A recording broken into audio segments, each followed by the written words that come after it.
Hello again, everyone, and yet again, I hope you're having a blessed Advent during this first week of the season. And we're still here in the first week with our candle lit here on now Thursday, our fourth day of reflections during the Advent season, as I continue our reflection on the Annunciation. And today I want to reflect on the part of the Annunciation that comes from Luke's Gospel, chapter 1, verses 34 through 36.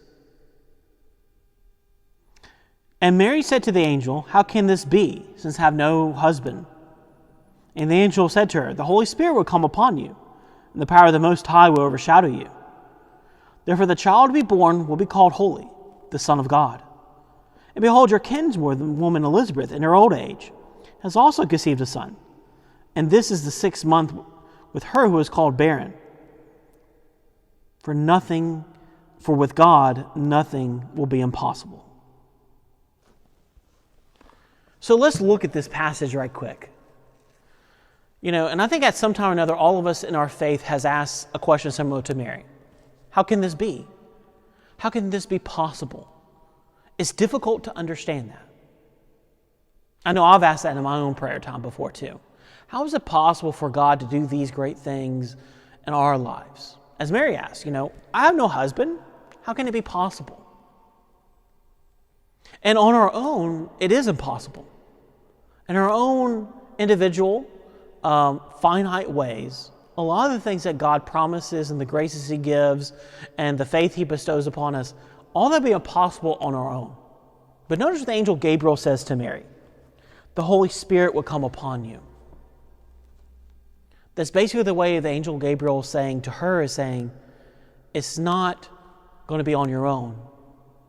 God is going to walk this journey with you. The Holy Spirit's going to come upon you, and that's what's going to make this possible. And the same thing true is in our own lives too. God's going to bless us with graces from the sacraments. He's going to aid us through His own Spirit to help us to make what we deem as sometimes impossible to become possible.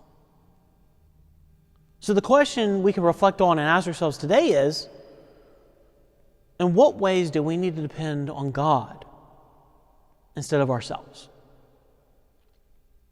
In what ways do we need to trust God and not ourselves? In what ways do we call upon the Holy Spirit to guide us in our lives and not do it on our own? See, that is a great question to ask ourselves. How do we rely on God rather than ourselves through anything that's going to happen? Because that is what makes things possible.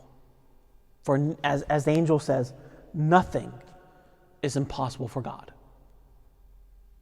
So as we continue through our Advent season, let's recognize how nothing is impossible for God to accomplish. And when we participate with God in it, nothing will be impossible for us either.